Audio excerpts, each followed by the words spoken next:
আমার স্ত্রীর বয়স কম থাকায় সে আমায় সবসময় দূরে দূরে রাখত। আমি তার ব্যবহার আচরণে আমি খুব কষ্ট পেতাম। আমি তার স্বামী হয়েও তার রুমে আমার জায়গা হতো না। এর চাইতে বড় কষ্ট আর কি হতে পারে? আমি বিয়ে করেছি 6 মাস হবে, অথচ তার সাথে আমার পর্যন্ত কিছুই হয়নি। আমি আমার স্ত্রীকে বলতাম, তুমি এমন করছো কেন? যদি আমাকে পছন্দ না হতো তাহলে আমায় বিয়ে করলে কেন?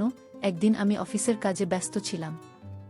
আমি বাসায় ফিরলাম রাত 12টার সময়। আমার স্ত্রী আমায় বলল, আজ একটা খুশির খবর আছে। আমি বললাম, তুমি তো বলো তোমার কি খুশির খবর? আমার স্ত্রী বলল, আমি মা হতে চলেছি। আমি আমার স্ত্রীর মুখে একথা শুনে মনে হলো আকাশটা আমার মাথায় ভেঙে পড়ল। কারণ আমি তো তার সাথে কিছুই। এটা আবার কিভাবে সম্ভব? আমি সেই রহস্যটা জানার জন্য আমি আমার স্ত্রীর পিছু লাগলাম। তারপর আমি যা দেখেছিলাম তা শোনার পর বন্ধুরা তোমরা অবাক তো হবেই, সাথে মাথাটা গরম হয়ে যাবে। আসলে ঘটনার সূত্রপাত কিভাবে তা এবার বলেনি। আমি জিসান রহমান পেশায় আমি একটা বড় কোম্পানির ম্যানেজার। সারাদিন অফিসে কাজের চাপের মধ্যে দিয়ে কাটাতে হয়, সেহেতু বাসায় খুব বেশি থাকা হয় না। এর মাঝে আমার স্ত্রী রোহিত একজন মডেল। ওর বিভিন্ন কাজ থাকে শ্যুটের জন্য। আমরা এক প্রকার ব্যস্ত কাপল যারা নিজেদের কেরিয়ার নিয়ে সব সময় ব্যস্ত। রোহিতের সাথে আমার দিনে দেখা হয় মাত্র 2 বার, একবার সকালে আরেকবার রাতে। মাঝে আমাদের টুকটাক ফোনালাপ হলেও দেখা হওয়ার সুযোগ নেই। এভাবেই আমার বিবাহিত জীবনের সংসার চলে। তো এমনই এক সকালের কথা। আমি নাস্তা সেরে অফিসে চলে যাই। সারাদিন অফিসের কাজ থাকে আমার।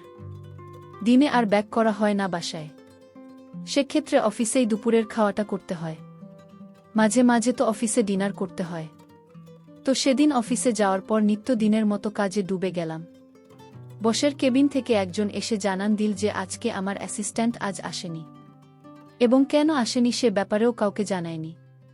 বসের কাছে গিয়ে জানতে পারলাম বিষয়টা। বস আমাকে একগাদা শাসানি দিয়ে বলল, তোমার কি মাথায় সেন্স নাই? এতই ম্যাচিউর তুমি? আজ অফিসে একটা ইম্পর্ট্যান্ট মিটিং আছে তুমি জানোই, অথচ তোমাকে দেয়া ফাইল তুমি দিয়ে রেখেছ গাধা দীপককে, আর সে আজ অফিসে আসো না।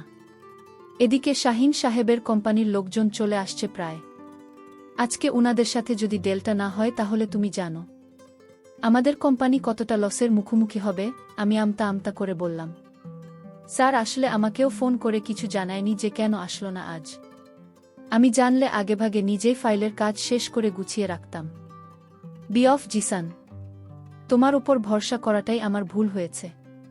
আজ যদি মিটিংটা না হয় তবে তোমার চাকরি থাকা সিওরিটি ও আমি দিতে পারছি না আগে। স্যার প্লিজ স্যার, আমাকে 1 ঘন্টা সময় দিন স্যার, আমি ওই ফাইলটা রেডি করে আনছি। প্লিজ স্যার, 1 ঘন্টা না তোমাকে টাইম দিলাম ফাইলটা রেডি করার জন্য। যতক্ষণ না শাহিন সাহেবের কোম্পানি থেকে লোক আসছে ততক্ষণ পর্যন্ত তুমি এসব গোছগাছ করো। আর যদি না পারো তাহলে তোমার উপর দিয়ে আর অফিসের উপর দিয়ে কি যাবে তা মনে রেখো, তাহলে হয়তো তোমার চাকরিটা চলে যাবে। তৎক্ষণাৎ আমি কেবিন থেকে বেরিয়ে আসলাম। দীপককে একবার কল দিলাম, তখনই রিং হতে হতে শেষ পর্যায়ে কল কেটে গেল, অথচ রিসিভ হলো না। অন্য এক সিম দিয়ে আবার ট্রাই করলাম, না তবুও কল রিসিভ হলো না।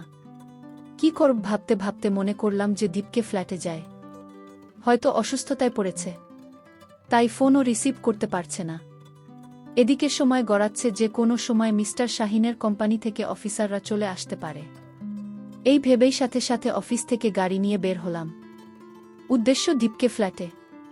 গ্যারেজ থেকে গাড়ি নিয়ে সোজা চললাম ওর বাসার উদ্দেশ্যে। সম্পর্কে দীপক আমার ছোট ভাই, আমাদের গ্রামেরই এক প্রতিবেশী চাচার ছেলে। পড়ালেখায় দক্ষ হওয়ার পরও তার কোথাও চাকরি হচ্ছিল না বিধায় তার বাবা আত্মহত্যা করেছে বছর আগে। তারপরে ওকে কেউ কোনো চাকরি দিচ্ছিল না। এই ঘটনার পর আমি আমার কোম্পানির সিইওর সাথে কথা বলে এখানে চাকরি নিয়েই ও আমার অ্যাসিস্ট্যান্ট ম্যানেজার জবটা পায়। কাকলিতে একটা ফ্ল্যাট নিয়ে দিকে। তারপর থেকে ওর জীবন চলছে চলবার মত। আগের দিন আমাদের কোম্পানির সাথে ঢাকার অন্যতম ব্র্যান্ডেড কোম্পানির এলটাচ ইন্ডাস্ট্রি থেকে একটা কোলাবোরেশন অফার করা হয়। এটা যদি হয়ে যায় তাহলে এক লাফে আমাদের কোম্পানি আকাশে উঠে যাওয়ার মতো সাফল্য পেয়ে যাবে। রিয়াল টাচের সিইও শাহিন রহমান সাহেব জানায়, আজ তাদের কোম্পানির লোকেরা আমাদের সাথে মিটিং করতে আসবে। আমরা যে নিজেদের কোম্পানির জরুরি বা ইম্পর্ট্যান্ট কাজগুলো ফাইল করে তাদের সামনে উপস্থিত রাখি। এমনই একটা কাজ আমায় দিয়েছিলেন বস। একটা ফাইলে আমাদের কোম্পানির বেশ কিছু কাজ করে রাখার জন্য বলেছিলেন, আর আমার অধিক কাজ থাকায় সেই কাজটা দিয়েছিলাম আমার অ্যাসিস্ট্যান্ট দীপককে। ও আজ সকালেই কাজটা করে অফিসে আসার কথা থাকলেও আসেননি। তার জন্য আজ বসের সামনে অপমানিত হলাম। যাই হোক, 30 মিনিটে পৌঁছে গেলাম দীপকে ফ্ল্যাটে। ওর ফ্লোর 4 তলায় হওয়াতে লিফটে করে উঠে গেলাম। দীপকের ফ্লোরের একটা বিকল্প চাবি সবসময় আমার কাছে থাকে। কয়েকবার নক করে যখন কোনো রেসপন্স পেলাম না, তখন আমি বিকল্প চাবি বের করে দরজা খুলে ভেতরে প্রবেশ করলাম। ভেতরে আসতে একটু অবাক হলাম। দরজার সামনে এক জোড়া জুতা উল্টে আছে, যেটা একজন মেয়ে মানুষের। দীপকের ফ্ল্যাটে মেয়ের জুতা বিষয়টা মেনে নেওয়া সহজ ব্যাপার না। ওকে আমি খুব ভালো করে চিনি, কোনো মেয়েকেও ফ্ল্যাটে নিয়ে আসবে এমনটা ওর পক্ষে সম্ভব না। তাহলে মেয়েদের জুতা কেন এখানে? তার কি কোনো আপনিও এসেছে গ্রাম থেকে? কিন্তু আসলে তো সে আমাকে অন্তত বলতো। জুতাটা পা দিয়ে উল্টিয়ে দেখলাম, না, এসব জুতা গ্রামের মেয়েরা পরে না। এসব জুতা বলল ঘরের মেয়েরা পায়ে দেয়। আর আমার জানামতে কোনো হাই ক্লাস মেয়ের সাথে দীপকে ওঠা বসা নেই। তার মানে কি দীপক আসলে মেয়ে নিয়ে এসেছে? তখনও আসলে আমি ভাবিনি যে আমার জন্য এমন একটা চমক অপেক্ষা করছে।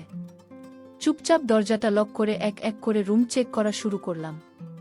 প্রথমে ড্রয়িং রুমে উকি দিলাম না, এখানে কেউ নেই। কিন্তু দুইটা জিনিস চোখে আটকালো আমার। দেখতে পেলাম লাল রঙের জামা পরার একটা। মনের ভিতরে একটা ভয় আষ্টেপৃষ্ঠে জড়িয়ে ধরল আমাকে। এক মুহূর্তে দীপিকার প্রতি আমার বিশ্বাসটা চুরচুর করে ভেঙে গেল। বের হয়ে বেডরুমের দিকে পা বাড়ালাম। আমি জানি দীপক আর ওই মেয়েটা ওখানে হয়তো আছে।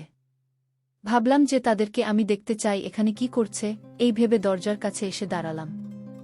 সামান্য একটু ধাক্কা করে নিলাম দরজাটা। সেই অংশে চোখ লাগিয়ে ভেতরে দেখার জন্য উকি দিলাম। কিছুই দেখতে পেলাম না। ভাল হতো, বিছানার এক পাশে কাউকে দেখা যাচ্ছে। সাহস করে দরজাটা আর একটু খুললাম। দরজা ঠেলে দিলাম যাতে আমি রুমের ভিতরে সহজে ঢুকতে পারি। এবার ভেতরে গেলাম, যা দেখলাম, ব্যাস এটুকুই যথেষ্ট ছিল আমার জন্য। চোখের চাহনিতে এমন দৃশ্য দেখে ফেললাম যা হয়তো কোনো পুরুষ কোনো দিন দেখতে চায় না। দীপকের রুমে আমার স্ত্রীকে দেখতে পেলাম, তার গল্প করছে।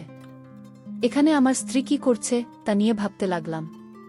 দুজনের মাঝে খুব ঘনিষ্ঠ মনে হল। বুঝলাম যে তারা এক অন্য জগতে চলে গেছে। মাথাটা আমার চিঠি দিয়ে উঠল। তখনই যেন মাথা ঘুরে পড়ে যাব এমন অবস্থা। ওরা দুজনই এক পাশে তাকিয়ে ছিল বলে আমার দিকে হয়তো খেয়াল করেনি। দরজাটা আস্তে করে বাইরের দিক থেকে টেনে দিয়ে বাইরে চলে এলাম। আমি তখনও বিষয়টা মানতে পারছিলাম না। দরজার পাশের দেয়াল ঘেঁষে বসে পড়লাম। তখনই মাথা ফেটে যাচ্ছিল যন্ত্রণায়, এই যেন মাথাটা 2 ভাগ হয়ে যাবে। ঘড়ির দিকে তাকালাম, প্রায় 1 ঘন্টা পার হয়ে গেছে অফিস থেকে বেরোনো। এক মুহূর্তে সেই দৃশ্যটা ভুলে যাওয়ার চেষ্টা করলাম, কিন্তু পারছিলাম না। আমার স্ত্রী এমন হতে পারে মানতে পারছিলাম না কোনোভাবেই। তবুও নিজেকে অনেক কষ্টে মানিয়ে দীপকে স্টাডি রুমে গেলাম। শয় বইয়ের মাঝে ওই ফাইলটাকে খোঁজার চেষ্টা করছিলাম। প্রথমে খুঁজে না পেলেও এক সময়ে সেটা খুঁজে পেলাম। বের করে দেখলাম যে ভেতরকার কাজ শেষ করে ফাইলটি রেডি করে রেখেছে। দেরি না করে ফাইলটা নিয়ে বাইরে বেরিয়ে এলাম। দরজা দিয়ে বের হতে যাব। এ সময় রোহিতের কথা অনেক বেশি মনে পড়ছিল। তার সেই দৃশ্য আমার চোখ থেকে কিছুতেই পড়ছে না। শেষবারের মতো আরেকবার দরজাটা আলগা করে ভেতরে উকি দিলাম। আমি ভাবলাম তারা কি করে সেটা আমার জানতে হবে। তার আগে আমার ফাইলটা অফিসে নিয়ে যাওয়া খুবই জরুরি। দেরি না করে বের হয়ে আসলাম সেখান থেকে। মাথার একপাশে ব্যথা শুরু হয়ে গেছে মনের মাঝে। এক প্রকার চিন্তা জেঁকে বসেছে চোখের কোণায়। জলগুলো যে ঝরনা হয়ে রয়েছে। পাতা বন্ধ করে স্রোত বইতে শুরু হয়। পাতা খুলে দিলে রিমঝিম করে জানবে পড়ে। বসকে কল করে বললাম যে দীপক অনেক অসুস্থ, আরও কাজটা করে রেখেছে। আমি তা নিয়ে আসছি। বসে থেকে জানলাম যে তারা এখনো আসেনি। আমাকে তাড়াতাড়ি অফিসে ব্যাক করতে বললেন তিনি। চোখে জমা পানিগুলো মুছে বের হয়ে যাচ্ছিলাম ফ্ল্যাট থেকে। একটু প্রত্যাশা ছিল যে রোহিত হয়তো পিছন থেকে হঠাৎ একটা ডাক দিবে আর এসে বলবে যা দেখেছি তা সত্যি নয়। কিন্তু এমন কিছু হওয়ার সম্ভাবনা নেই। অগত্যা আশা ছেড়ে ফাইল হাতে নিচতলায় নেমে এলাম। গাড়ি নিয়ে আবার অফিসে ব্যাক করলাম। এরপর একে একে অফিসের সব কাজ শেষ হলো। আমাদের কোম্পানি টার্ন করেছে। এখন কোম্পানির অ্যামাউন্ট তুঙ্গে। কয়েকদিনের মাথায় হয়তো আমিও প্রমোশন পেয়ে যাব। এসব শেষ করে রাতে বাসায় ফিরলাম। যখন তখন ঘড়িতে 10:30। দরজার সামনে দাঁড়িয়ে অপেক্ষা করছিলাম আমি। রোহিত এসে দরজা খুলে কেমন মুখ নিয়ে আমার দিকে তাকাবে, আর আমি কোনো চোখে তাকে দেখব, এসব ভাবতে হলো না বেশিক্ষণ। রোহিত দরজা খুলে দিল। চেয়ে দেখলাম তার দিকে। চেহারায় সেই হাসি সুস্পষ্ট। আমার গোমড়া মুখ দেখে সে বলল, ঘরে ঢোকার আগে তোমায় একটা সুখবর দিয়ে নিই। আমি চোখ দিয়ে ইশারা করে জানান দিলাম, কি? রোহিত বলল, আমি মা হতে চলেছি গিয়ে। সেটা শুনে আমার মনে হলো আকাশ ভেঙে পড়ল আমার মাথায়। চোখ দুইটা নিমেষেই বন্ধ হয়ে গেল আমার। তবে কি এটাই হওয়ার ছিল? রনিতা যখন আমাকে বলল যে সে মা হতে চলেছে, ওই মুহূর্তটা যেন পুরো পৃথিবী কয়েক সেকেন্ডের জন্য থমকে ছিল বলে মনে হচ্ছিল আমার। আকাশে বাতাসে ছড়ানো হাওয়া যেন একদম নিস্তব্ধ নিশ্চুপ হয়ে পড়েছিল। প্রায় 1 মিনিট চুপ থাকার পরও যখন কি বলবে ভেবে পাচ্ছিলাম না, তখন রোহিত আমাকে একটা ধাক্কা দিয়ে বলল, কি গো, এত মধুর একটা সংবাদ দিলাম আর তুমি মতো চুপ করে দাঁড়িয়ে আছো। আমি এবার বাস্তবে আসলাম। আমতা আমতা করে বললাম, হ্যাঁ, এটা তো আসলে খুশির খবর গো। রোহিত আমার কথায় মুখটা মলিন করে পাতল। সে এখন মনে মনে প্রত্যাশা করছে যে আমি হয়তো এখন তাকে বলবো, তুমি আমায় ধন্য করলে। কিন্তু আমি বাস্তবতা জানি। উপরে উপরে অভিনয় করা খুব নিখুঁত আকারে শিখেছে আমার স্ত্রী। আমাকে আজকাল ঠকাতে তার মনে লাগে না হয়তো একটু। হয়তো পুরনো হয়ে গেলে মানুষ বিরক্ত হয়ে বিকল্প পথ বেছে নেয়। কিন্তু রোহিতের ক্ষেত্রে তা ভিন্ন ছিল। ও একদিক দিয়ে আমাকে খুব ভালোবাসত, কিন্তু আমাকে ফাঁকি দিয়ে কি করত এটা আমি ভাবতে পারছি না। মলিন চেহারা নিয়ে কিছুক্ষণ গেটে দাঁড়িয়ে থাকার পরও আমি তাকে কোনো রেসপন্স দেখছিলাম না। এভাবে দাঁড়িয়ে থেকে প্রায় 10 মিনিট পার হয়ে গেল। আমি বাইরে দাঁড়িয়ে আর দরজার ভিতরে দাঁড়িয়ে আছে রুহিতা। হঠাৎ লক্ষ্য করলাম পাশের বাসার প্রতিবেশীরা তাদের জায়গা থেকে আমাদের কাণ্ড দেখছে।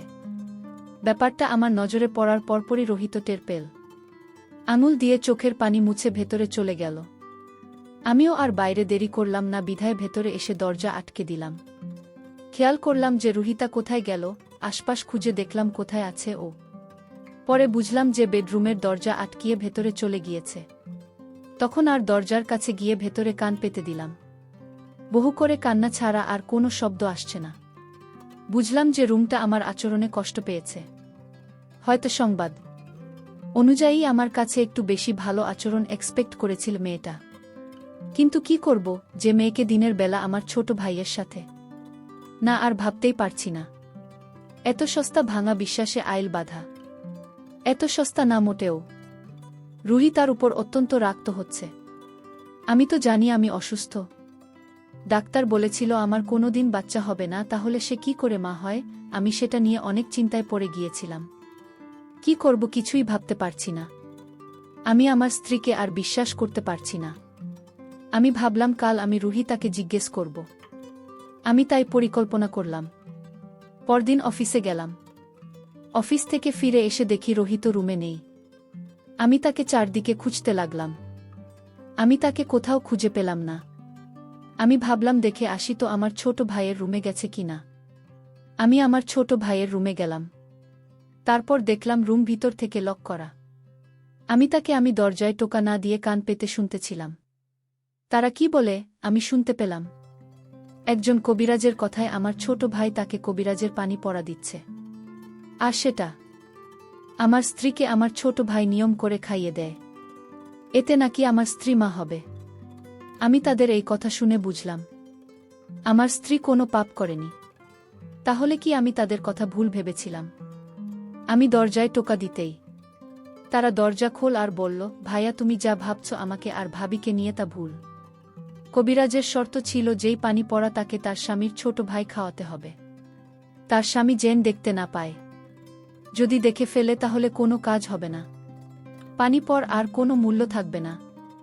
আজ সে কবিরাজের চিকিৎসায় সে মা হতে চলেছে ভাইয়া। আমি তাদের কথা শুনে চোখের পানি ধরে রাখতে পারিনি। কারণ আমি আমার স্ত্রীকে আমার ভাইকে সন্দেহ করছিলাম। তারা তো আমার উপকার করেছে। প্রিয় বন্ধুরা, গল্পটি ভালো লাগলে অবশ্যই কমেন্ট করে জানাবেন। আর নিয়মিত এমন আলাদা স্বাদের গল্প শুনতে ভিডিওটিতে লাইক এবং চ্যানেলটিকে সাবস্ক্রাইব করে সাথেই থাকুন। আর হ্যাঁ, নোটিফিকেশন বেলটি অল করে রাখবেন, যাতে পরবর্তী গল্প সবার প্রথমে আপনাদের কাছে পৌঁছে যায়। ধন্যবাদ বন্ধুরা, ধন্যবাদ সবাইকে।